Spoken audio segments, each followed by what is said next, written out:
Hey everyone, and thanks for jumping back into the cryptoverse. Today we're going to talk about Bitcoin and the fact that so far in the short term, the bulls have continued to get rejected. If you guys like the content, please subscribe to the channel, give the video a thumbs up. Also check out the Telegram channel in the description below. Let's go ahead and jump in. So the 20-day SMA and the 21-day EMA are the two major shorter term moving averages we look at just to try to identify short-term bounces. After a bullish trend, we can often bounce off of these levels to put in another 15 to 20%. And we've seen this time and time again in a bull trend. Bouncing, that first bounce after a bull trend can often bounce at the 20-day SMA or the 21-day EMA, and it's happened several times throughout a lot of the various moves. And what we want to be careful about is once you get below it, okay? And getting below it is not necessarily a bad thing. It's happened before. We saw it happen right here. And ultimately, we were able to come back above it and continue the run. What I think is more important to be cautious about is if we keep getting rejected by it on the daily time frame. We had this amazing wick.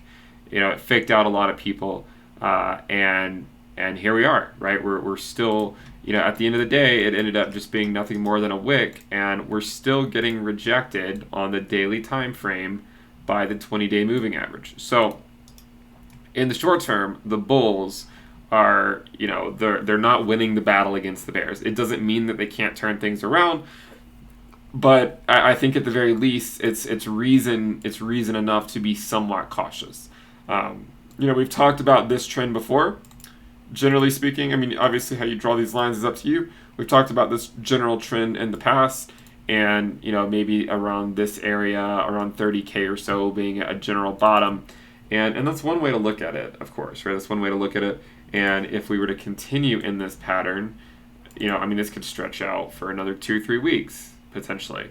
But another way to look at it, arguably a more bearish way to look at it, would be to look at it like that, and obviously I get there's basically the idea of just looking at a general downtrend, and recognizing that there's a chance that this could be a momentum shift in the market, right? There is a chance that could happen, and if it is, then we likely get rejected by the 20-day and we come down. And if we come down to, say, the 30K level, you have to consider the fact that every time we test it, there's a higher probability that we ultimately break it, and then we continue on down. So we want people to maintain a bit of pragmatism when it comes to these markets. Now, we know that Bitcoin, the trend for Bitcoin can change on a dime, and I could wake up tomorrow morning and we could easily be back above the 20-day moving average, and then we can all sing kumbaya while hopefully our favorite altcoins pump. But at the same time, we have to be a little bit cautious, because and this is why I urge people to be cautious. It doesn't mean I don't want the prices to go up. I would love for them to go up. But at the same time, it's not like it would be that surprising if things went down, right? And we, a few days ago, we put out a video called "A Case for the Bulls, a Case for the Bears." Okay, and I think it's good to have both cases in your back pocket so that you understand where we could theoretically be. And when we talk about it, we could talk about inter-market cycle pattern or an intra-market cycle pattern. And one is obviously this move, right, where we ultimately had this amazing rally, and if we overlay it, it looks pretty similar. And it's not like Bitcoin ripped the Band-Aid off and just got it over with. Instead, it ended up being a slow bleed for months, right? That's a possibility. But then if you want to go inter-market cycle pattern, you could go with this one. And we can overlay that one as well, and show a more bullish possibility. And we should, if we overlay that one, sorry, let me grab this, and so it's acting a little weird. Let me zoom in here, and maybe I can change the color really quick so we can actually distinguish it a bit better. So then if we take this pattern and overlay it, say, here, and talk just generally about how, where we could be in the market cycle, again, it's possible that we have this, this short-term retracement like we had last cycle, and then we ultimately continue on. I mean, my general opinions on this are that it likely won't be either of these cases, and it'll likely do something completely different. But I do contend that the likelihood that Bitcoin is able to ultimately keep pace with the last cycle, as I've showed in prior videos, is not that high. And I understand that some people might paint that out to be that I'm a bear. I don't feel like that's really the case at all. I just think that we have to be cognizant of the fact that we're likely not going to see a $300,000 Bitcoin in 11 months. Though if it happens, I will be very happy.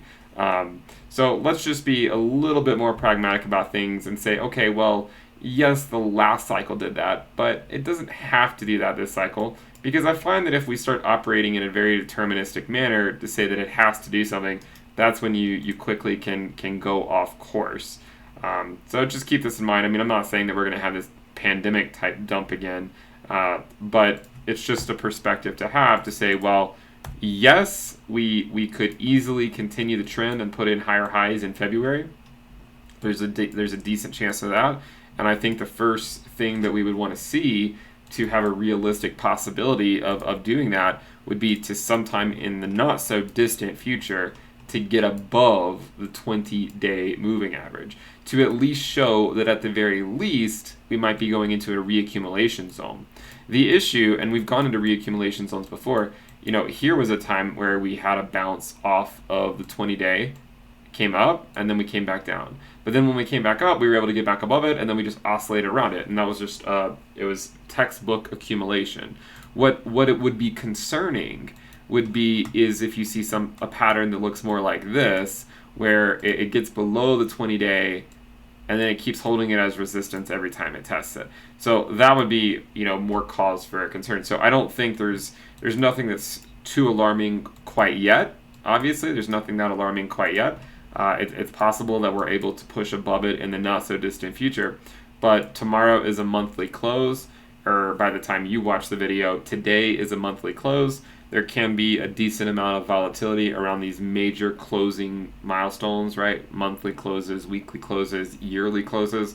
So we just want to keep an eye on things and see what happens. Because if in the event we come back down here and test it again, I find, and if you look historically speaking, the more it tests the trend, the more likely it is to break, right? The more times we come down here and test it, each time I feel like there's just a higher probability that we're going to break below it. It's very similar to when we're doing things like this, where where we keep testing 20K or 19.5K, and then eventually we're able to break through it.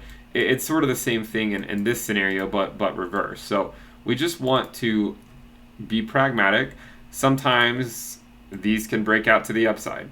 And this is one of the reasons why I don't often use a lot of traditional TA, is because, there's still a lot of scenarios where everything looks bearish, and then come mid-February, Bitcoin says, to hell with your TA, like let's get this party started again.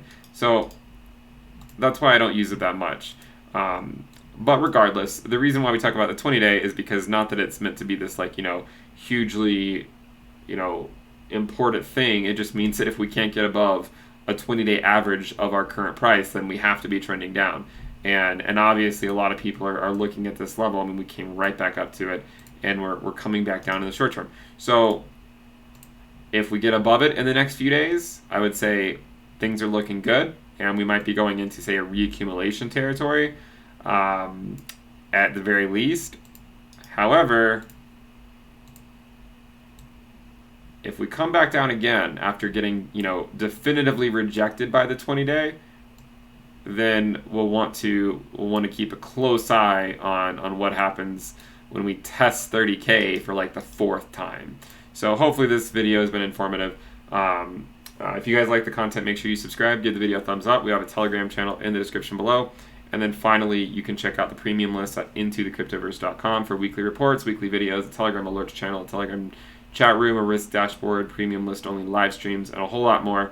And also, if you want to do the lifetime deal, the prices are going up. The prices are going up on that tomorrow. So they're going to go up by like 25% or something. So, or 20, I don't remember, 25% I think.